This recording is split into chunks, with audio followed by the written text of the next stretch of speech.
I hope I am more audible now. Yeah. Nice to see all of you here. Firstly, I would like to thank each one of you to be present over here for this session. And special thanks to Professor Dr. Laura Mary Edinger-Schoens and Professor Dr. Jenny Pilla and the chair of CSR, University of Mannheim, for giving me this opportunity to talk about one incident in this world which is regarded as one of the worst industrial disasters, and how the lives of many people have revolved around this incident, and still that continues to happen. Just a quick question, how many of you knew about this incident before you had the session planned? Not really? Okay, cool. Yeah, that was something probably expected. I think many people, this is the response I see whenever I talk to many people, because it has been a long time. This incident happened in '84. Just to give you a brief introduction about me, I think we have something in common. Do you know or do you think what we have in common? Any guesses? Please feel free to share. We can keep it an interactive discussion.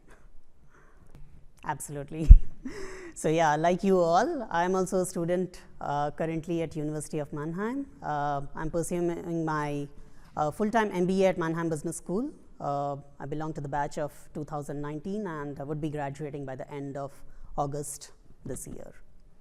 So before this, I was in the consulting industry. I worked for around 14 years in technology consulting. I worked in India, the US, and in Germany earlier. But currently, I am not working. I'm just a full-time student like you all. So that's about me. As you already know, I come from India, and the first 15 years of my life I have spent in this city, the city of Bhopal. This lies geographically, this is situated in the central region. There is a state known as Madhya Pradesh. It is the capital city of that state of India. So this is in the central region. Talking about this incident, we can look at a few facts.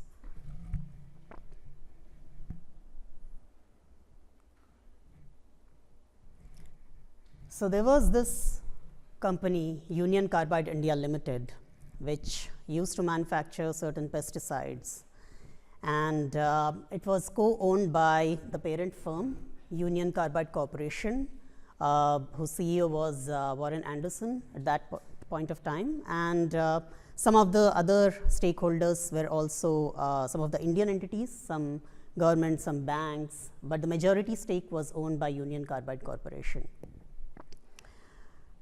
On this day, December 2nd and 3rd, the intervening night of 2nd and 3rd, due to an accident that happened in the factory, about 40 tons of lethal methyl isocyanate gas was discharged into the atmosphere. And for the benefit of everyone, this is extremely lethal gas, and the same night, in a span of a few hours, there were around 3,000 people dead, because they were just breathing this gas and they were dead. They developed some symptoms such as breathing problems, abdominal pain, vomiting sensation, headache, nausea. Some of the people died in their homes. Some people died while they were sleeping. Some people were rushed to the hospitals and they were declared dead. The hospitals were falling short of beds or resources to cater to so many people.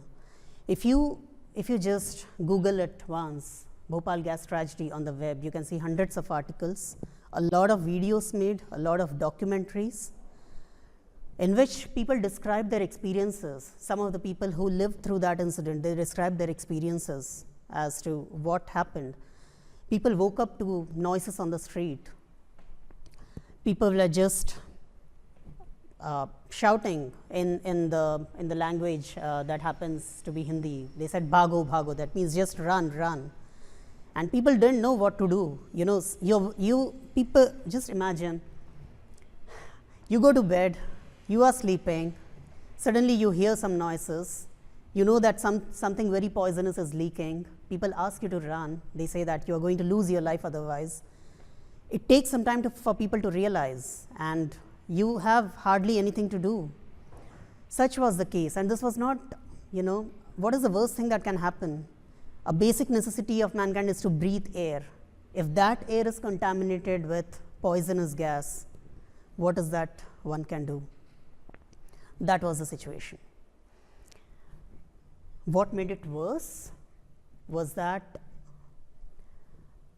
the employees of the organization at that point of time feared backlash from the public, and for quite a long time they did not actually sound the alarm, you know, the emergency siren which was meant for the public. They just withheld themselves from doing so. There was an antidote for this. One of the major hospitals was Hamidiya Hospitals, which was a government hospital.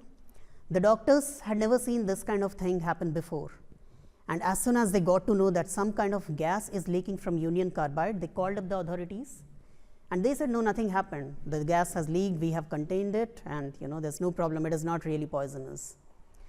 They failed to even prescribe the antidote even after knowing that. This is the you know, the claim that many people have done, many former employees of the organization have said, and this made matters worse. The doctors didn't know what to do, the nurses didn't know what to do.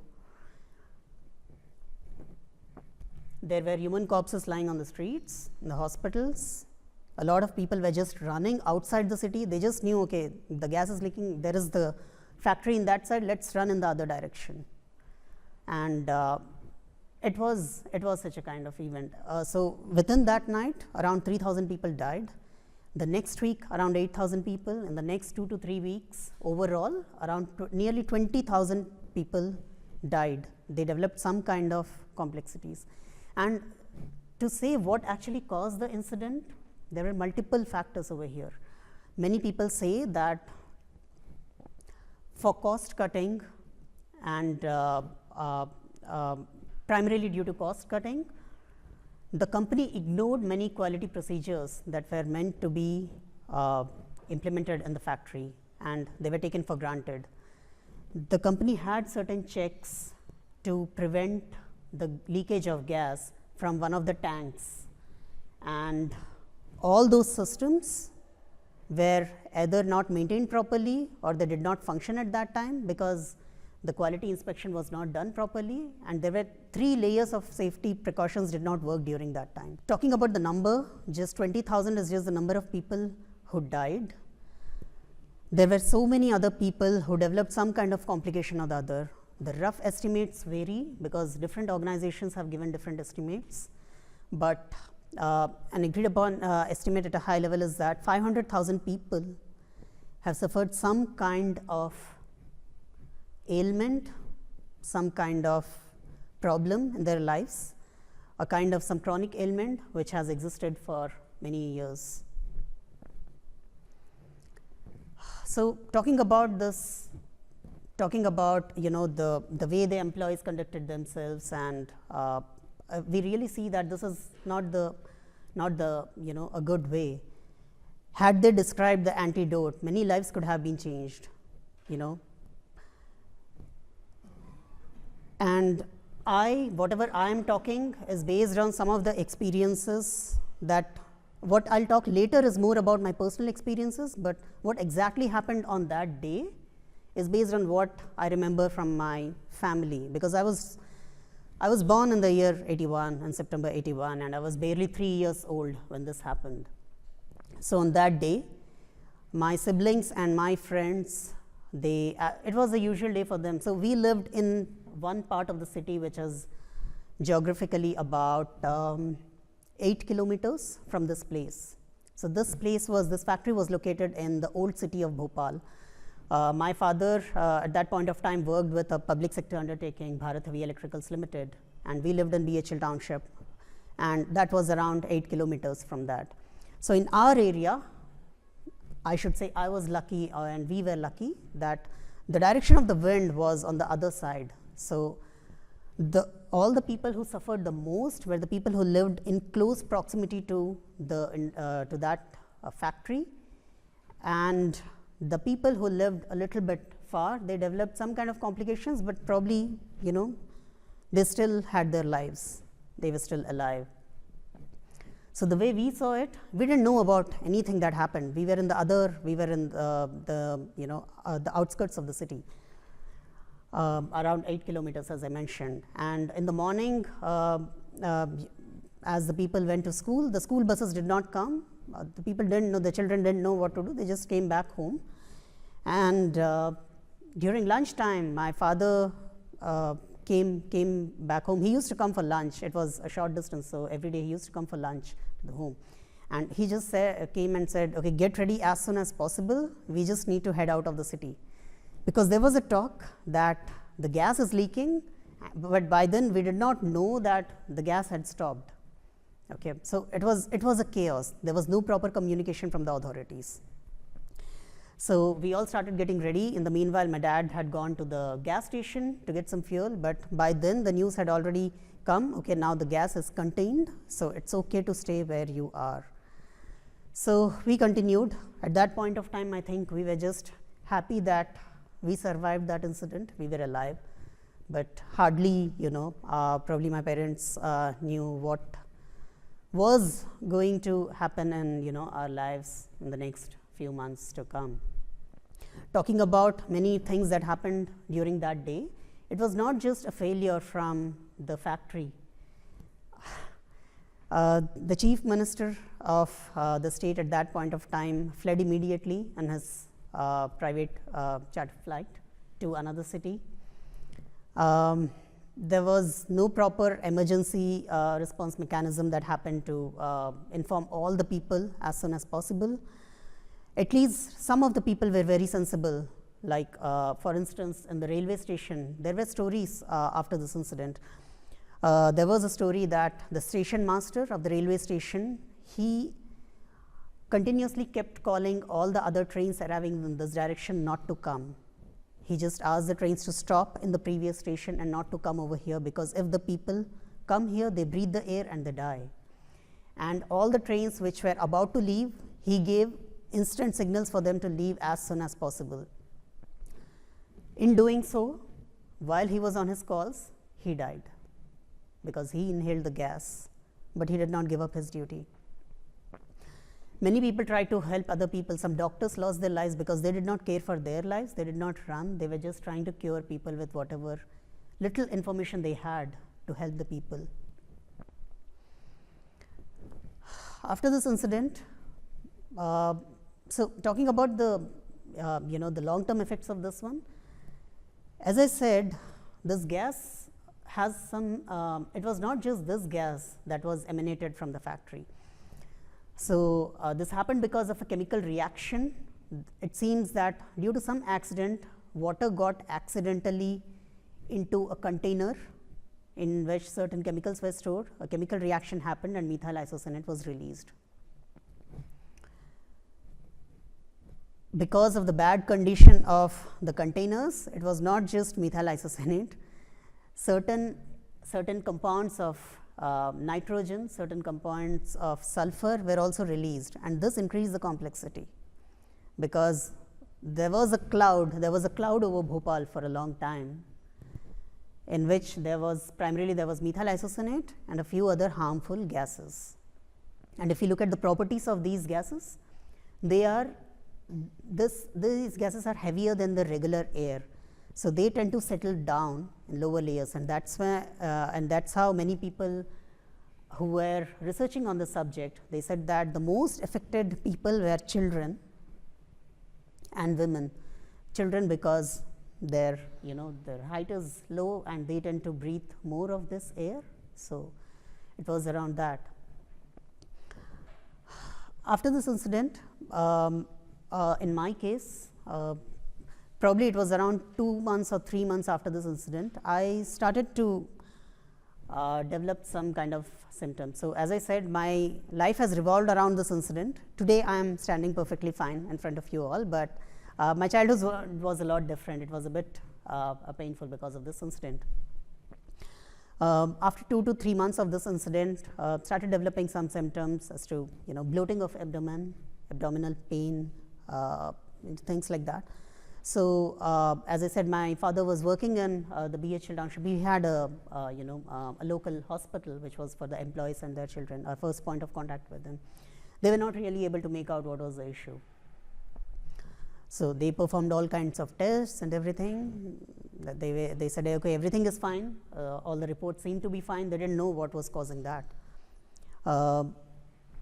Meanwhile, they after trying their best, they referred us to another hospital which was in the capital of India, New Delhi, and it was known as All India Institute of Medical Sciences, which was at that point of time was like the mecca of all medical institutions in India.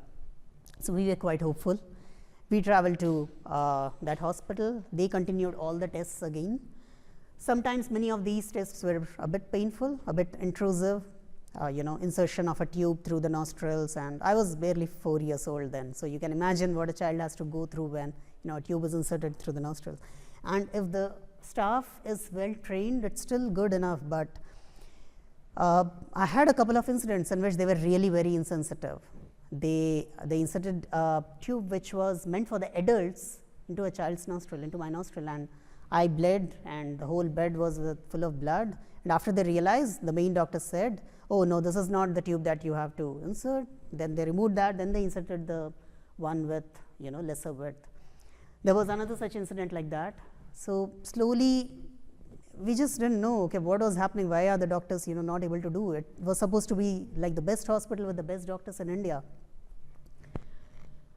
One fine day, so we kept going. They asked us to visit them every 2 weeks or every month. So we kept going, traveling from Bhopal to Delhi, frequently.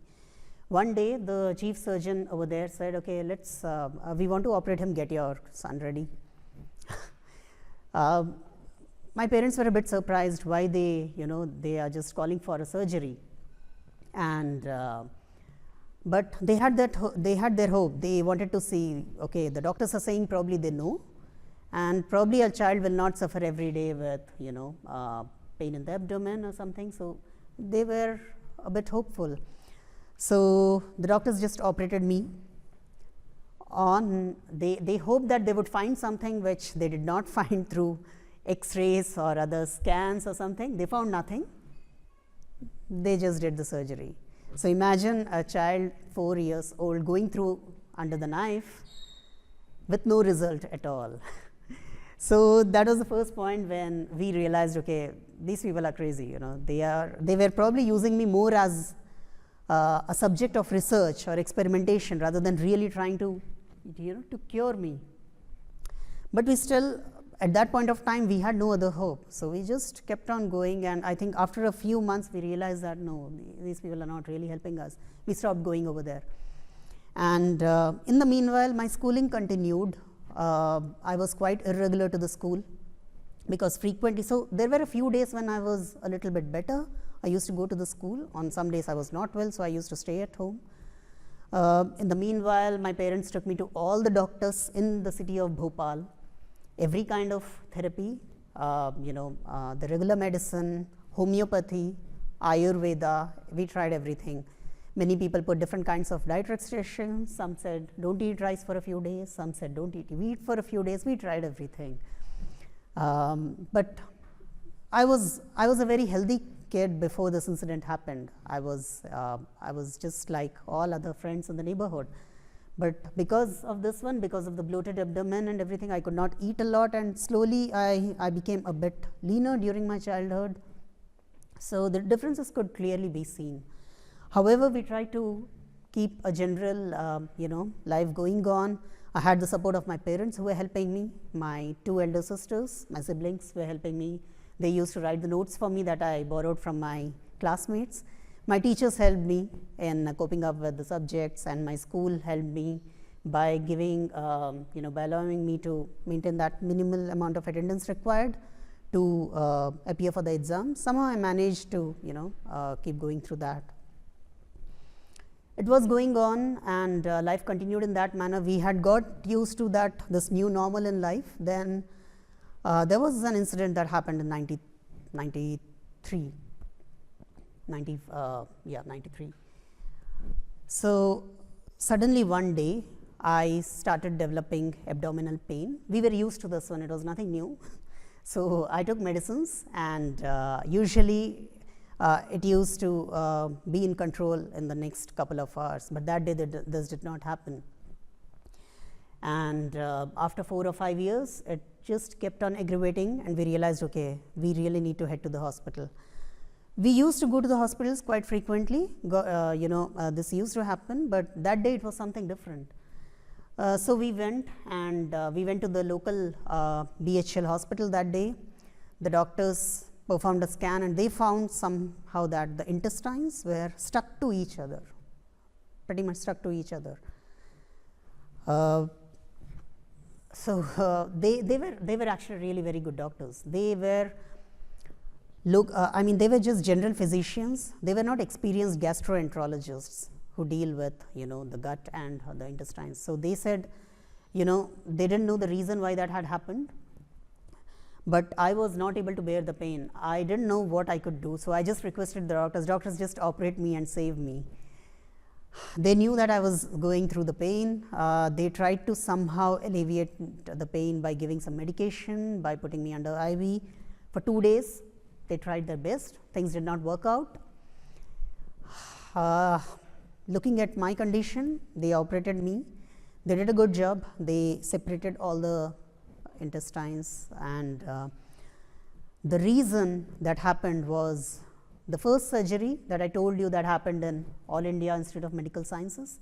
They did not perform that, they did not do the end procedure properly. Because of that, as an after effect, this thing had happened. So one surgery which was not really required led to another surgery. But at that point of time, I think after the surgery I was fine. I didn't have any pain. The next few days, as after a surgery, it so happens that there are some diet restrictions and all. So I continued there, and everything seemed to be fine. But somehow, when they started giving me a few liquid diet, things did not go so well. Again, my abdomen started bloating beyond expectations, and the doctor could not control. After a certain point of time, I was at a situation wherein I could not take in any food or liquids. I had no food, and what happens when you constantly keep a person on IV? The nerves the veins get swollen, and there is no other way to inject more IV into a person. So the person keeps on becoming lean. That was my situation. And then we were in a kind of situation where they had to take me to some other best gastroenterologist in India. Some of our relatives helped us in identifying one such person from Hyderabad, Dr. K. Ravindranath Chaudhary. He was with Apollo Hospitals then, and he was known as a very good gastroenterologist, a surgical gastroenterologist. So I was taken from Bhopal to Hyderabad at that point of time in a train. I had my IV on because that was the only source of nutrition for me at that point of time. And one of the doctors who operated me in Bhopal, one of the 4 doctors who operated me, he accompanied us to the hospital. The reception at Apollo Hospitals was really very good. It was very hopeful. They very well received me, and the moment I saw the doctor the next day morning. So we arrived there on late during the night, and the next day morning when we saw the doctor, he really appeared. Some people have this kind of aura around them. I could see that aura around him. My parents could see that. So they really brought the situation under control. They gave me the best of the nutritious fluids through IV to me to make me stable, and they performed some of the tests. And for the first time after the incident in 94, the doctor could identify what the core issue was, what the problem actually was. Till then, we didn't know what was happening to me. We just know there was a problem. We didn't know what the cause was. So the doctor identified that the issue is due to the hypomotility of the intestines. So, intestines have this property of contracting, expanding, contracting, expanding. So, in some part of the intestine, that property was not working well. I mean, that function was not working well, which was not allowing me to eat properly, and which was resulting in a bloated abdomen. Luckily, the doctor said, okay, there was a medicine that was released at that point of time. So he said, okay, let's try with the medicine now that your son is under control. And I was able to eat, and after a few days I was able to eat, and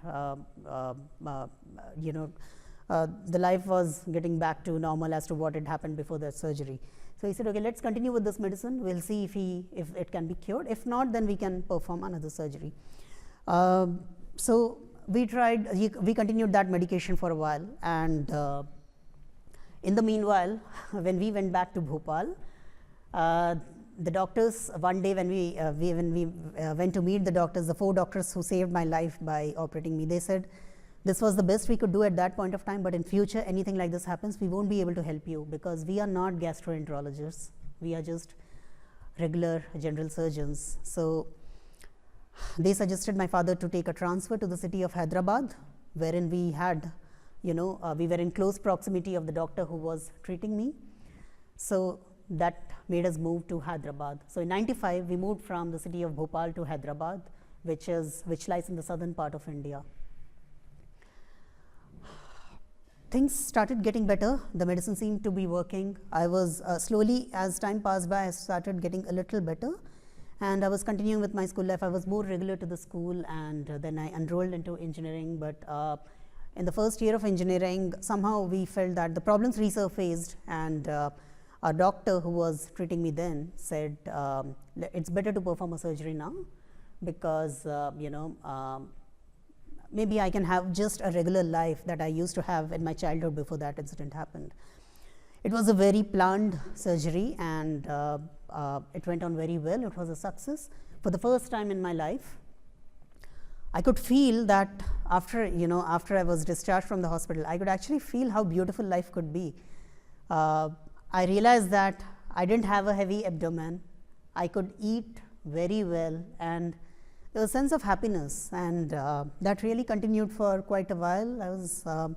Things went on. I completed my engineering. I joined a company, Infosys Limited. It is an IT services and consulting firm from India. I spent around 3 years over there, and by this time I was completely fine, and we thought that the worst was over. And something suddenly happened that time, and I really, the doctors and I still don't know why exactly that happened.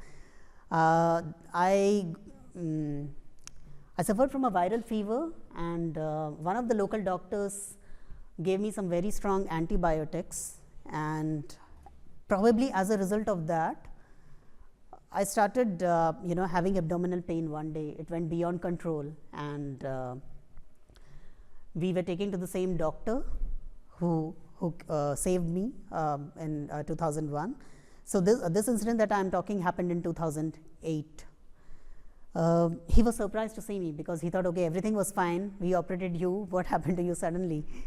By that time he was not working with Apollo. He had opened his own hospital, Global Hospitals. Somehow the doctors could not bring me back, bring back take out the pain, or control the situation. And I also suffered from fever at that point of time. The doctors could not cure the fever. Somehow things went out of control. What happened, we really don't know. At this point of time, what we think is probably the excess dosage of antibiotics. In India, people just give antibiotics like that. You can get antibiotics from any of the stores without any subscription. So probably some of the antibiotics given by the junior doctors were very strong, that it was not allowing my internal immune system to recover from fever or from pain. I was kept in the ICU for around 20 days. Things did not work out, and I think there was a time when doctors said that, okay, we have tried everything, we don't know what to do. So it was a kind of difficult situation, and In the meanwhile, we consulted a couple of, there was another gastroenterologist in Hyderabad, we consulted him, but at that point of time, I was almost like a living skeleton. I was reduced to around 32 kilos of weight. I could not move, I could hardly move. I was under constant IV, and the other doctor said it's better to keep him over there and recover. Somehow, they just changed one of the other local, one of the doctors in their team who was monitoring me. He did something. He reduced, since they gave me the strongest of the antibiotics, he thought, okay, let's try something. Let's try to reduce the level of antibiotics that we are giving to him. That probably seemed to work on me. And slowly I got back to life. I was not normal, but at least I was able to take a few spoons of food a day and not be under IV, and I was just maybe 20 to 30% cured by that time.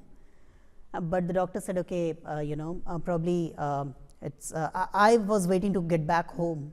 It was getting very difficult for me to stay in the hospital, and the doctor said, okay, let him recover the rest of this one after going home. So I was discharged with only 20% recovered. Luckily, at that point of time, one of my friend's parents suggested us an alternative kind of healing known as pranic healing. They got a person. That seemed to work on me. I know it's difficult for everyone to believe about that. Even it was difficult for me to believe as well. It was a kind of miracle, but I saw immediate effects after that. He came and performed something. The next day, suddenly my abdomen was completely flat, and it took me about 6 months to recover completely, because the first thing I had to do was build up energy, gain some weight. So the next 6 months I was just working on eating more food, gaining some weight so that I can get back to work. These times were very challenging, and what kept us going during these days was the support from our relatives, our friends, our family friends, my friends, and the unstinted support from my office colleagues that I could never have expected. They gave their solid support. They were next to my parents when I was on the hospital bed. My senior manager's husband took my father to different doctors. He was helping me. They gave all the kinds of moral support, the financial support, and Infosys as an organization, extended all its resources to my rescue at that point of time. This thing gave us a kind of hope, okay, that I'll recover. Finally, after 6 months, I recovered. I went back to the office, and everyone was so happy to see me again. So I can never forget the kind of help that they extended. And I think that was the last incident I had. After that, touch wood, I have been, completely healthy. After that, I moved on from, I was for an on-site, work assignment in Germany, then to the US, then again in Germany. I was here during 2012, and life has continued since then.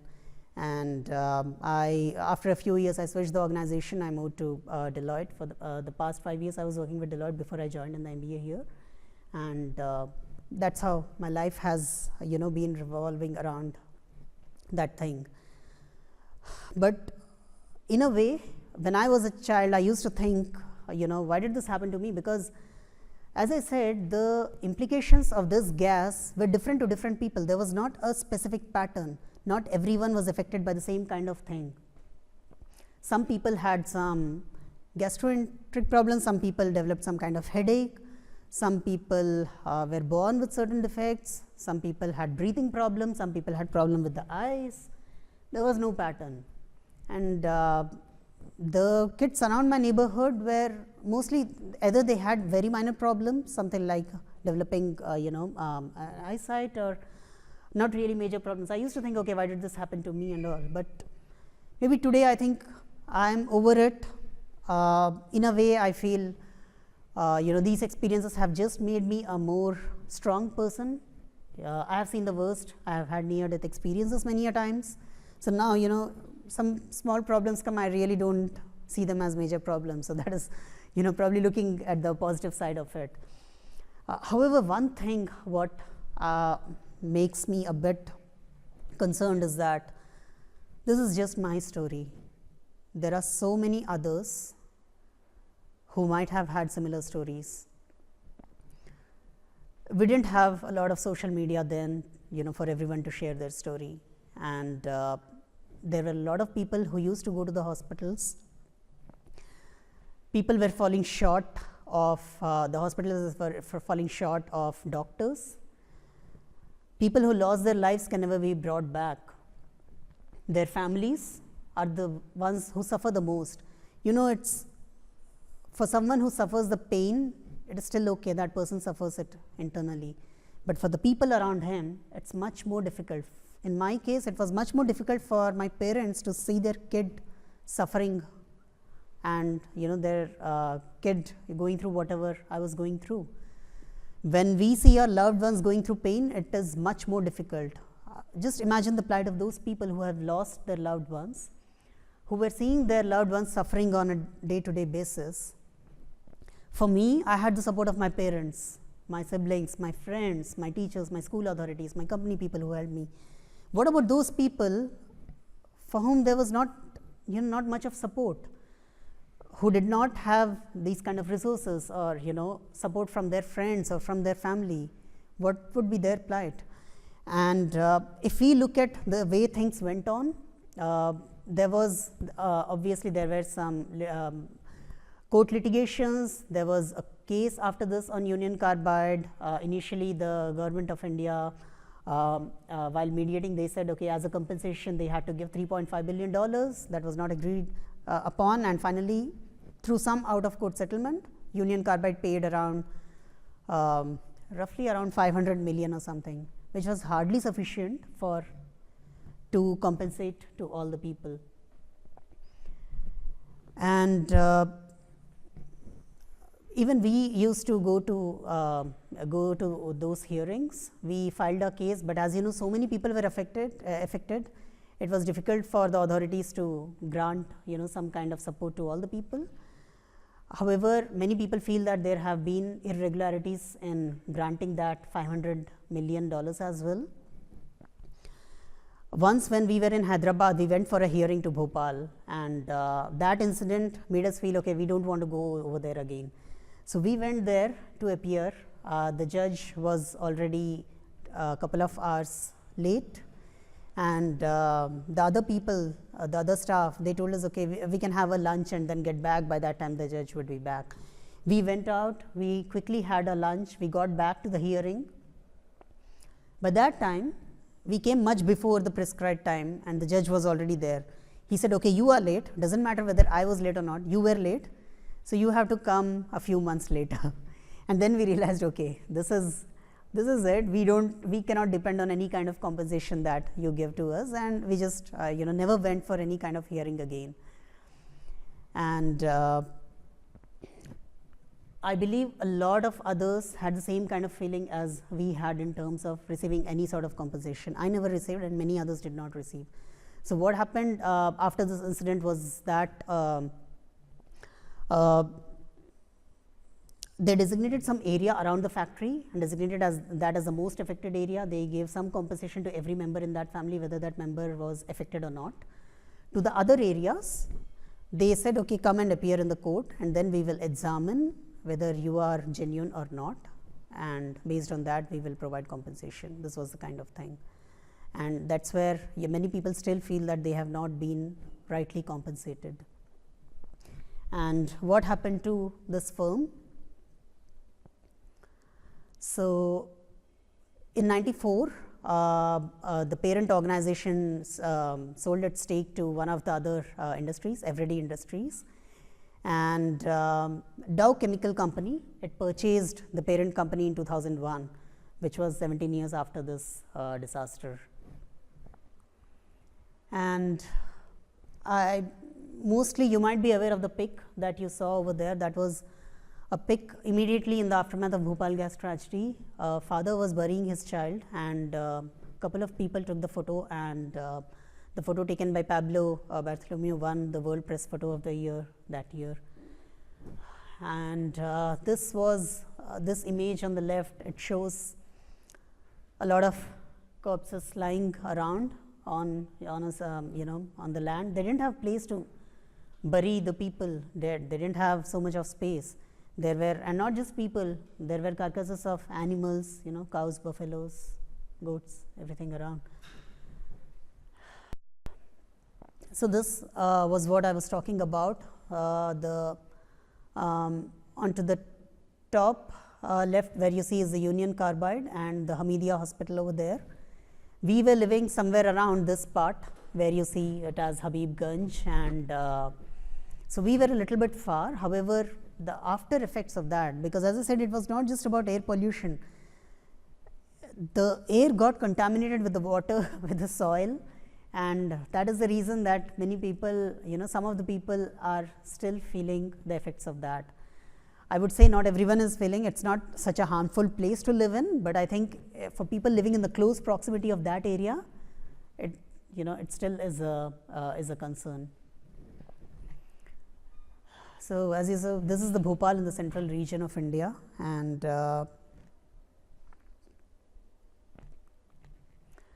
this was what the factory looked like at that point of time. Currently, it is just closed. It is rotting down. The place is completely under rust. A few companies, along with the help of NGOs, tried to.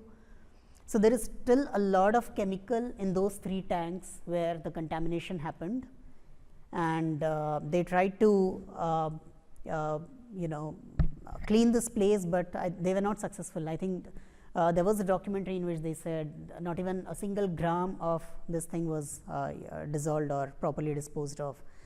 So they have closed this area, and some people say that today if they step in over that area, they can't stand for longer than 5 minutes, because they tend to breathe those harmful substances. Even now they can't stand over there.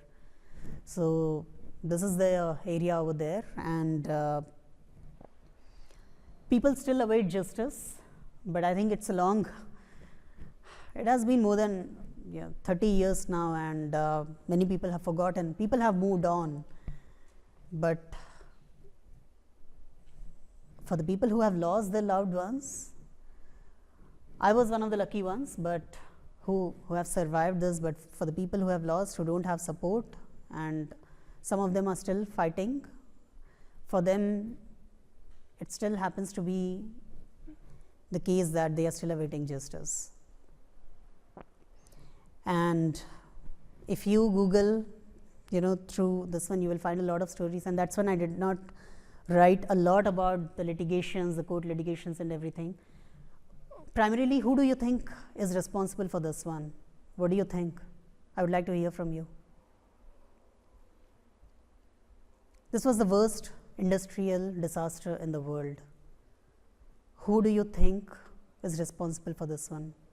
Was it the CEO of the company, Warren Anderson? He, by the way, was arrested soon after this incident. After 3 to 4 days, he was released on bail. He went back to the USA, to America. After that, he never returned. The Indian authorities asked for his extradition to India, but the US government said that, okay, now this was an entity which was owned in India, so the parent company has got nothing to do with it. The case went on and on, but primarily the US court said that, okay, this is something that we have to deal with in India. Was he responsible? Was it the management of the management of the factory who did not take appropriate steps, who, fearing the risk of job loss, they were taking the best quality practices and everything for granted? They did not maintain the things properly, they did not implement the safety procedures properly? Or were it the employees during the night shift who failed to communicate to the general public as to the kind of disaster that was going to happen? It started leaking on second night at around 10:30 p.m. For a few hours, it seems the reports say that they went to have a tea. They thought, okay, we'll look at the problem a little bit later. Half an hour later, they came back. By that time, the valve had opened up. The gas started leaking. Almost about 20 tons had leaked by then. They tried to contain the gas. Things did not work.